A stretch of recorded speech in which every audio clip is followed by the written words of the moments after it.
Hi! Hello అండి. Good morning. ఎలా ఉన్నారు? Welcomes to queen kitchen. ఇవాళ మనం చేయబోయే రెసిపీ ఏంటో చూసేద్దామా? చూడండి, పప్పులు నానబెట్టుకొని పని లేకుండా చేసుకునే రెసిపీ ఒకటి మన ముందుకు వచ్చేసింది ఈరోజు. ఈ బజ్జీ అనేవి ఇలా సాఫ్ట్గా ఉండే బజ్జీ అనేవి ఎలా చేసుకోవాలో మనం చూసేద్దాం. ముందుగా దీనికి కావాల్సిన ఇంగ్రీడియంట్స్ ఏంటో చూసేద్దాం.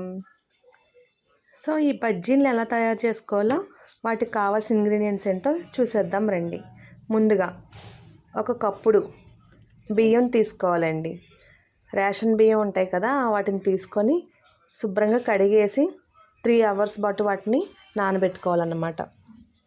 సో బియ్యాన్ని తీసుకొని కడిగేసి నానబెట్టుకున్న తర్వాత, అలాగే వండేసి కుక్ చేసేసిన రైస్ ఉంటే అది కూడా 1 కప్ ఆఫ్ రైస్ తీసుకోవాలి.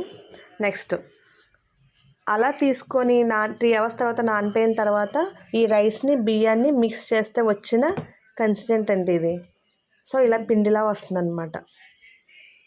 ఈ పిండితోటే మనం ఇప్పుడు బజ్జీలు తయారు చేసుకుంటాం. సో వాటిలో ఇంకా ఏమేమి మిక్స్ చేసుకోవాలో చూసేద్దాం రండి. సో ముందుగా ఒక చిన్న సైజ్ క్యారెట్ తీసుకొని దాన్ని తురుము తీసుకొని పెట్టుకోవాలి. నెక్స్ట్ 2-3 పచ్చిమిర్చి తీసుకొని సర్కిల్లా చిన్న చిన్న పీసెస్లా కట్ చేసుకోవాలి. నెక్స్ట్ ఒక ఆనియన్, ఒక బిగ్ సైజ్ ఆనియన్ ఒకటి తీసుకొని దాన్ని స్ప్రింగ్ ఆనియన్లా కట్ చేసుకోవాలి. 1 టేబుల్ స్పూన్ ఆఫ్ జీలకర్ర తీసుకోవాలి. నెక్స్ట్ ఒక గుప్పెడు కొత్తిమీర తీసుకోవాలి. అలానే చిన్న అల్లం ముక్క తీసుకొని దాన్ని కూడా క్యారెట్ తురుములాగే తురిమేసుకోవాలి. ఇవి అల్లం ముక్కలు పంటి కింద పడినప్పుడు మనకి టేస్ట్ అనేది బాగుంటుంది అన్నమాట బజ్జీలో. సో ఇవన్నీ కలిపి మనం ఆ పిండిలో మిక్స్ చేసుకుంటామండి. సో ఫస్ట్ ఆనియన్, నెక్స్ట్ పచ్చిమిర్చి, నెక్స్ట్ అల్లం తురుము, జీలకర్ర, కొత్తిమీర ఇవన్నీ కూడా వేసుకొని ఇలా కన్సిస్టెంట్ తయారయ్యేలాగా మిక్స్ చేసుకుంటూ ఉండాలన్నమాట. సో మనం ఇలాగా అన్ని ఇంగ్రీడియంట్స్ వేసి మిక్స్ చేసుకున్న తర్వాత ఆ పిండికి తగ్గట్టుగా సాల్ట్ని కూడా యాడ్ చేసుకోవాలండి. నెక్స్ట్ స్టవ్ ఆన్ చేసి బాండీ పెట్టుకొని అందులో బజ్జీ ములిగేంత వరకు ఆయిల్ వేసుకొని డీప్ ఫ్రై కోసం వేడి చేసుకోవాలండి.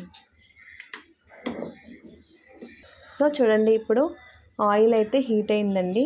హీట్ అయిన ఆయిల్లో మనం స్పూన్ తోటి ఇలాగా బజ్జీలా వేసుకుంటాం అన్నమాట. సో ఇవన్నీ కూడా మిక్స్ చేయడం వల్ల మనకి బజ్జీ చాలా టేస్టీగా ఉంటుందండి. ఈ బజ్జీకి మనం మంచి చట్నీతో సర్వ్ చేసుకున్నట్టయితే ఇంకా టేస్టీగా ఉంటుంది. కొబ్బరి చట్నీ, పల్లీల చట్నీ, టమాటో చట్నీ, ఏ చట్నీ అయినా సరే భలే సూటబుల్గా ఉంటుందండి దీనికి.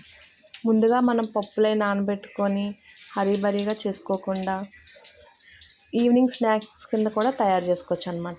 ఆఫ్టర్నూన్ 2 ఆ టైంలో మనం బియ్యం నానబెట్టుకొని కొంచెం కప్ ఆఫ్ రైస్ మిగిల్చుకొని చేసుకున్నట్టయితే ఈవినింగ్ స్నాక్స్ కూడా టీ టైంలో చాలా ఎమ్మీగా ఉంటాయి. సో ఇలా వేసుకున్న బజ్జీ చూడండి, ఆయిల్లో ఇలా మనకి మెత్తగా కొంచెం క్రిస్పీగా వస్తాయి అన్నమాట.